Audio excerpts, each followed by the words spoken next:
오늘도 성령 충만을 사모하여서 새벽을 깨우며 기도의 자리에 나오신 모든 성도님들을 환영하고 축복합니다. 기도하겠습니다. 사랑과 은혜가 풍성하신 하나님 아버지, 오늘 이 새벽 하나님 앞에 나와 기도하게 하시니 참 감사드립니다. 한국 전쟁 발발 75주년을 맞아 참혹한 전쟁의 상흔과 수많은 희생을 기억하며 우리나라를 지금까지 지켜주시고 일어서게 하신 하나님의 은혜에 진심으로 감사드립니다.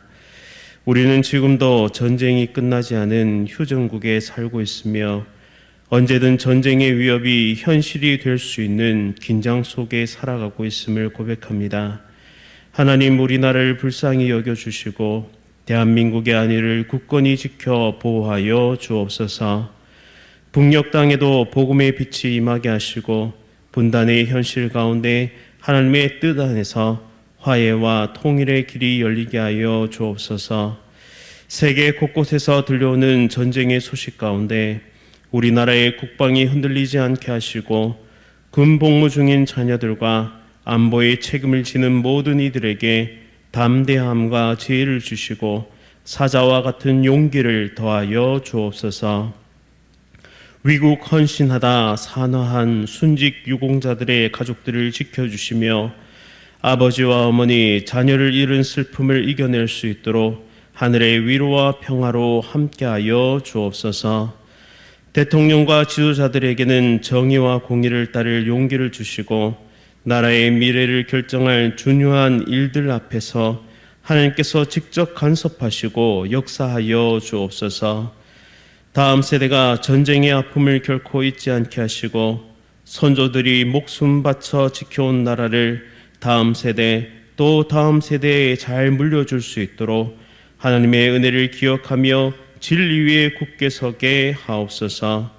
주일에 있을 새가족 초청주일 가운데 많은 새가족들이 초대되어 말씀 가운데 복음을 듣게 하시고 영혼 구원의 은혜를 받아 누리는 풍성한 천국잔치가 되게 하여 주옵소서. 이 시간 천사 찬양대의 찬양 가운데 임재하셔서 하나님께만 영광이 되게 하여 주옵소서. 또한 천사 찬양대원들의 건강을 지키시고 모든 성도의 삶을 형통의 길로 인도하여 주옵소서. 예수 그리스도의 이름으로 간절히 기도드립니다. 아멘. 오늘 하나님께서 우리에게 주시는 말씀은 열왕기상 21장 17절부터 29절까지의 말씀입니다. 구약성경 553면에 있습니다. 열왕기상 21장 17절부터 29절까지의 말씀을 한 절씩 교독하실 때 살아계신 하나님의 음성 들으시기 바랍니다. 여호와의 말씀이 디셉 사람 엘리야에게 임하여 이르시되 너는 일어나 내려가서 사마리아에 있는 이스라엘의 아합 왕을 만나라. 그가 나봇의 포도원을 차지하러 그리로 내려갔다니 너는 그에게 말하여 이르기를 여호와의 말씀이 내가 죽이고 또 빼앗았느냐라고 하셨다 하고 또 그에게 이르기를 여호와의 말씀이 개들이 나봇의 피를 핥은 곳에서 개들이 내 피 곧 내 몸의 피도 핥으리라 하였다 하라. 아합이 엘리야에게 이르되 내 대적자여 내가 나를 찾았느냐 대답하되 내가 찾았노라. 내가 내 자신을 팔아 여호와 보시기에 악을 행하였으므로 여호와의 말씀이 내가 재앙을 내게 내려 너를 쓸어버리되 내게 속한 남자는 이스라엘 가운데에 매인자나 노인자를 다 멸할 것이요 또 내 집이 느바세 아들 여로보암의 집처럼 되게 하고 아이야의 아들 바하사의 집처럼 되게 하리니 이는 내가 나를 노하게 하고 이스라엘이 범죄하게 한 까닭이니라 하셨고 이세벨에게 대하여도 여호와께서 말씀하여 이르시되 개들이 이스라엘 성읍 곁에서 이세벨을 먹을지라. 아합에게 속한 자로서 성읍에서 죽은 자는 개들이 먹고 들에서 죽은 자는 공중의 새가 먹으리라고 하셨느니라 하니 예로부터 아합과 같이 그 자신을 팔아 여호와 앞에서 악을 행한 자가 없음은 그를 그의 아내 이세벨이 충동하였음이라. 그가 여호와께서 이스라엘 자손 앞에서 쫓아내신 아모리 사람의 모든 행함같이 우상에게 복종하여 심히 가증하게 행하였더라. 아합이 이 모든 말씀을 들을 때 그의 옷을 찢고 굵은 배로 몸을 동이고 금식하고 굵은 배에 누우며 또 풀이 주고 다니더라. 여호와의 말씀이 디스 사람 엘리야에게 임하여 이르시되, 함께 읽겠습니다. 아합이 내 앞에서 겸비함을 내가 보느냐? 그가 내 앞에서 겸비함으로 내가 재앙을 저희 시대에는 내리지 아니하고 그 아들의 시대에야 그의 집에 재앙을 내리리라 하셨더라. 아멘. 회개의 문턱에서 멈추지 마십시오. 회개의 문턱에서 멈추지 마십시오라는 제목으로 말씀을 선포하도록 하겠습니다. 우리는 마음속에 나름대로의 기준을 가지고 살아갑니다. 저 정도면 용서받기 어렵겠지. 지금 와서 회개한다고 너무 늦은 거 아니야. 특히 누군가가 오랫동안 잘못을 저지르다가 마지막 순간에 뒤늦게 회개하는 모습을 보면 우리는 마음속으로 쉽게 생각합니다. 이미 늦었어. 진작에 그랬어야지. 우리 안에는 공의에 대한 감정적 정의가 깊이 자리 잡고 있기 때문입니다. 잘못한 자는 반드시 대가를 치러야 하고 죄를 처벌받아야만 정의롭다고 여깁니다. 그래서 성경 속 아합 같은 인물을 보면 우리는 그가 마땅히 무너져야 한다라고 생각하죠. 그는 북이스라엘 역사상 가장 악한 왕으로 불립니다. 우상 숭배를 장려하고 하나님의 선지자들을 핍박했으며 무고한 나봇을 죽이고 그 땅을 강탈한 자입니다. 도덕적으로, 신앙적으로도, 정치적으로도 그는 결코 용납될 수 없는 인물처럼 보입니다. 그런데 오늘 본문은 전혀 다른 장면을 보여주는데요. 하나님은 엘리야를 보내서 그에게 무서운 심판을 선포하시고 그 후 아합이 보여준 반응에 이렇게 말씀하십니다. 29절인데요. 아합이 내 앞에서 겸비함을 내가 보느냐? 그가 내 앞에서 겸비함으로 내가 재앙을 저의 시대에는 내리지 아니하고. 이 장면 앞에서 우리는 당황하게 됩니다. 하나님, 정말 저런 사람도 받아주시는 겁니까? 이런 반응에 그렇게 쉽게 기회를 주시는 겁니까? 그런데 사실 이 질문은 우리 자신을 향한 질문이기도 합니다. 정말 나 같은 사람도 다시 시작할 수 있을까? 내가 지금이라도 돌이킨다면 하나님은 그것을 진심으로 봐주실까? 오늘 본문은 분명히 대답합니다. 그렇습니다. 하나님은 끝까지 기다리십니다. 그렇습니다. 하나님은 완전하지 않아도 방향을 틀기 시작한 자를 결코 외면하지 않으십니다. 그런데 한 가지 문제가 있는데요.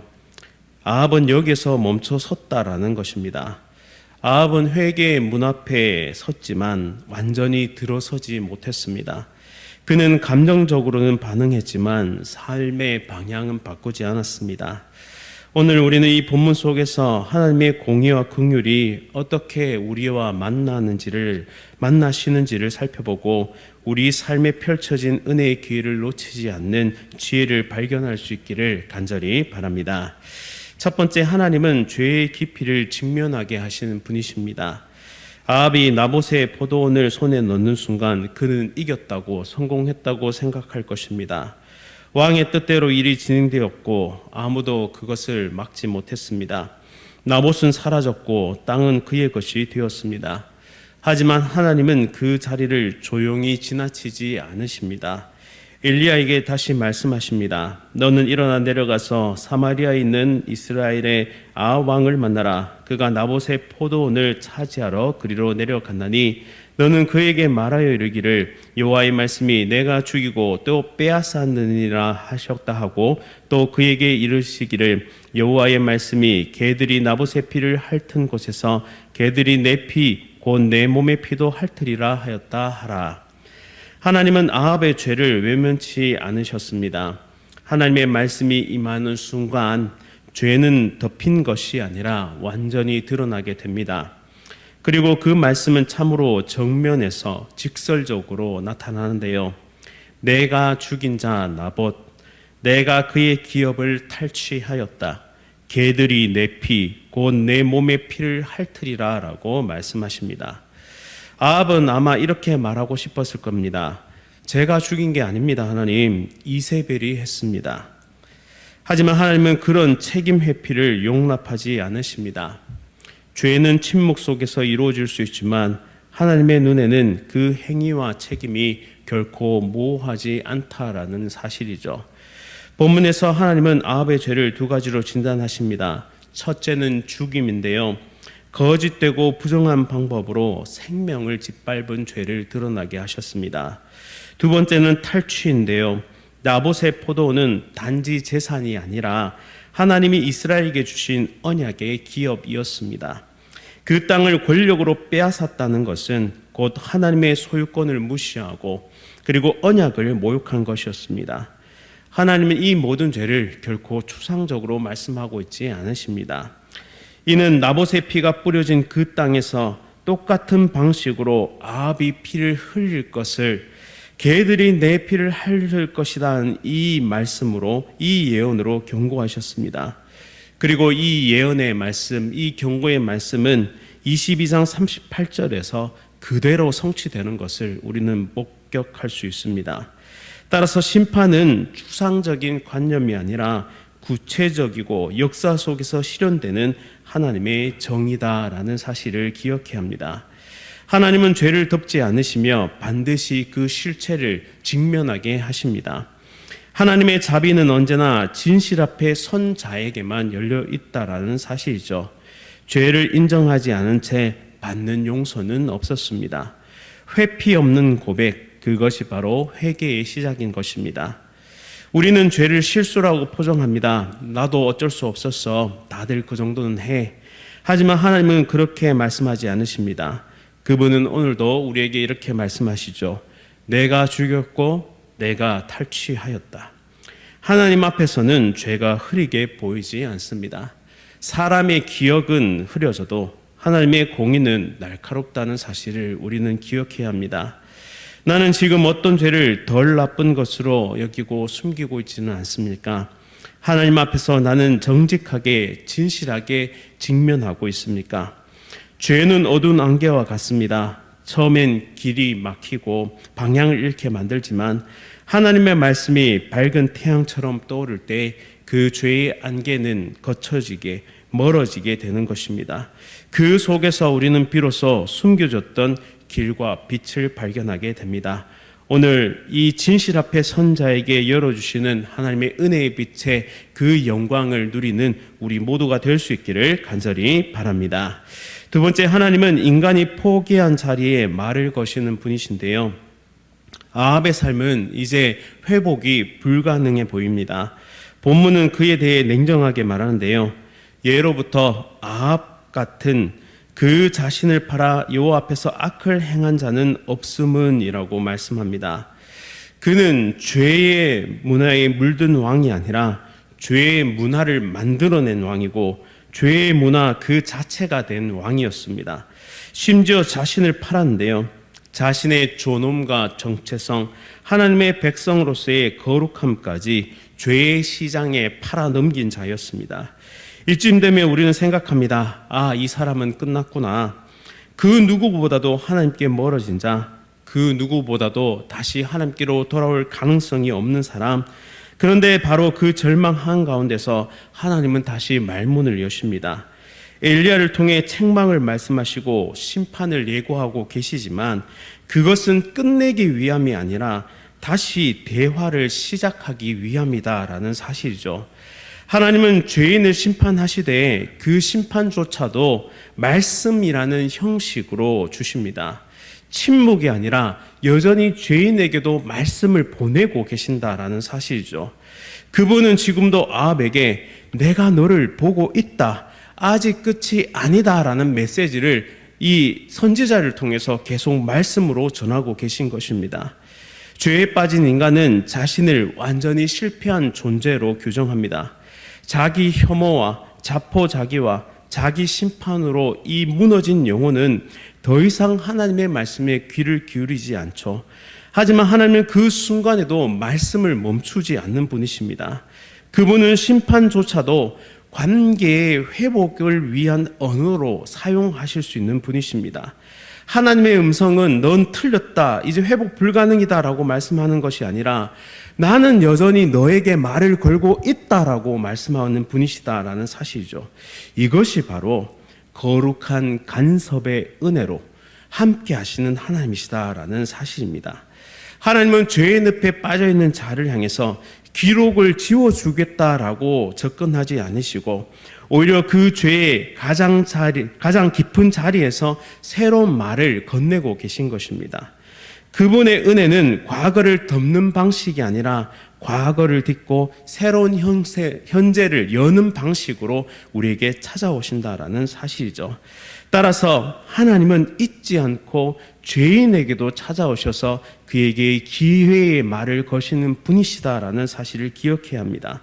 따라서 우리의 본질은 죄인이지만 여전히 하나님이 말씀하시는 대상이다라는 사실에서 소망을 얻어야 한다라는 사실입니다. 너는 끝났다고 말하겠지만 나는 아직 다시 시작할 수 있어 라고 우리에게 말씀하시는 은혜의 하나님을 기억하며 다시 한번 그 말씀 앞에 엎드리는 우리 모두가 될 수 있기를 간절히 바랍니다. 마지막으로 하나님은 인간의 불완전한 반응 앞에서도 은혜를 거두지 않는 분이십니다. 아합의 인생을 관통하는 키워드는 일관되게 불순종이었습니다. 그는 하나님의 율법을 무시했고 바알을 따랐으며 무고한 자를 죽이고 선지자의 말을 조롱했던 인물입니다. 그런데 27절에서 갑작스러운 반응을 보이는데요. 아합이 이 모든 말씀을 들을 때에 그의 옷을 찢고 굵은 배로 몸을 동이고 금식하고 굵은 배에 누우며 또 풀이 주고 다니니라. 이 구절은 회개의 외형적인 표현들로 가득 차 있습니다. 그러나 이 반응이 과연 진실한 회개였는지에 대해서는 우리가 의문이 남습니다. 왜냐하면 아합은 말하지 않았기 때문입니다. 본문 어디에서도 죄의 고백을 그의 입술로 하지 않았습니다. 아합은 단지 침묵합니다. 말이 없다는 것은 죄에 대해 인식이 명확하지 않다는 것을 보여줍니다. 두 번째는 회개의 중심이 하나님이 아니라 여전히 자기 자신이었다라는 사실이죠. 29절 말씀을 보시면 다음 세대의 그 죄의 대가를 치르겠다라고 말씀하시는데 민족에 대한 어떠한 책임감도 보이지 않고 죄로 인한 하나님과의 관계 회복의 의지도 보이지 않습니다. 따라서 그는 자기 생애 동안에 안위를 얻었을 뿐이고 진정한 회개라 볼 수 없죠. 마지막으로 그의 삶이 완전히 변화되지 않았습니다. 회개는 방향을 바꾸는 것인데 아합은 이 반응 후에도 이 미가야 선지자의 경고를 무시하고 전쟁터로 나가게 되고 결국 예언대로 피를 흘리며 죽게 됩니다. 회개의 외양은 있었으나 변화는 없었다. 진정한 회개는 없었다라는 것이죠. 그럼에도 불구하고 하나님은 왜 그의 불완전한 반응 앞에서 잠깐 멈춰 서셨을까요? 그 이유는 단 하나입니다. 하나님의 은혜는 인간의 회개의 질에 따라서 결정되지 않기 때문입니다. 하나님의 은혜는 우리가 회개를 잘 했기 때문에 주시는 것이 아니다라는 사실이죠. 은혜는 하나님이 주시기로 작정하셨기 때문에 주어지는 것이다라는 사실입니다. 따라서 하나님은 연약하고 왜곡된 인생을 살아가지만 그 인간이 진실로 하나님 앞에 반응하기 시작하면 그리고 돌이킬 가능성 하나만 보인다면 하나님은 멈춰 서시는 분이시다라는 사실입니다. 우리는 여기에서 중요한 사실을 깨닫습니다. 회개의 문턱 앞에서 우리는 멈춰 서지 말아야 한다는 사실입니다. 은혜의 문 앞에서 망설이지 말아야 한다는 사실입니다. 하나님께서 보여주시는 이 은혜 앞에서 예수 그리스도를 의지해서 그 은혜로 쑥 들어가야 한다는 사실이죠. 그때 하나님은 우리 모두를 풍성한 은혜로 구원해 주시는 능력의 하나님이십니다. 그 마지막 기회를 놓치지 않는 하나님의 백성이 다 되시기를 간절히 바라며 무너진 사람 가장 가까이에 있는 분이 바로 하나님이다라는 사실을 기억하며 다시 하나님의 품으로 달려가는 우리 모두가 될 수 있기를 간절히 바랍니다. 말씀을 기억하면서 함께 기도하겠습니다. 사랑과 은혜가 풍성하신 하나님 아버지, 오늘 말씀을 통해 공의로 심판하시는 하나님이 동시에 자비로 멈추시는 분이심을 다시 깨닫게 하시니 감사드립니다. 죄의 깊이를 외면하지 않으시고 그 어둠 속에서도 진실을 비추시는 하나님 앞에 우리 자신을 숨기지 않고 서게 하여 주옵소서. 아합처럼 악하고 연약했던 우리를 향해서도 여전히 말씀이란 통로를 통해 다시 시작하기 원하시는 하나님 아버지, 우리를 포기하지 아니하시고 회개의 문턱에서 다시 기회를 주시는 하나님을 겸손히 바라보게 하여 주옵소서. 불완전한 반응 속에서도 은혜를 거두지 아니하시고 회개의 발걸음에 귀 기울이시는 은혜를 누리게 하여 주옵소서. 우리의 회개가 형식에 그치지 않게 하시고 삶의 방향이 바뀌는 참된 돌이킴이 되게 하시며 마음의 문을 닫지 않고 하나님의 부르심 앞에 용기 있게 나아가게 하여 주옵소서. 우리의 모든 것을 용서하시고 우리를 완전케 하시며 우리를 새롭게 하실 예수 그리스도의 이름으로 간절히 기도드립니다. 아멘. 하늘에 계신 우리 아버지여, 이름이 거룩히 여김을 받으시오며 나라가 임하시오며 뜻이 하늘에서 이루어진 것 같이 땅에서 이루어지이다. 오늘 우리에게 용할 양식을 주시옵고 우리가 우리에게 죄 지은 자를 사하여 준 것 같이 우리 죄를 사하여 주시옵고 우리를 시험에 들게 하지 마시옵고 다만 악에서 구하시옵소서. 나라와 권세와 영광이 아버지께 영원히 쌓옵나이다. 아멘. 오늘은 성광교회의 나성욱 목사님을 위해 함께 기도하겠습니다. 예수님을 배우고 닮아가는 교회 되게 하소서. 사모님의 미술 지도 사역을 통해 많은 열매 거두게 하옵소서. 마을 전도와 주일 학교 사역에 필요한 재정을 채워 주옵소서. 예수님 닮아가는 교회 되도록 미술 지도 사역을 통해 많은 열매 맺도록 전도의 열매와 다음 세대 교육 재정이 채워지도록 우리 성광교회 나성욱 목사님 위해 함께 기도하겠습니다. 또한 암과 여러 가지 질병으로 치료 중이신 성도들의 회복을 위해서, 또한 대한민국의 안보와 또한 회복, 온전한 성장을 위해서 함께 기도하겠습니다. 오늘 하루도 성령 충만으로 승리하십시오.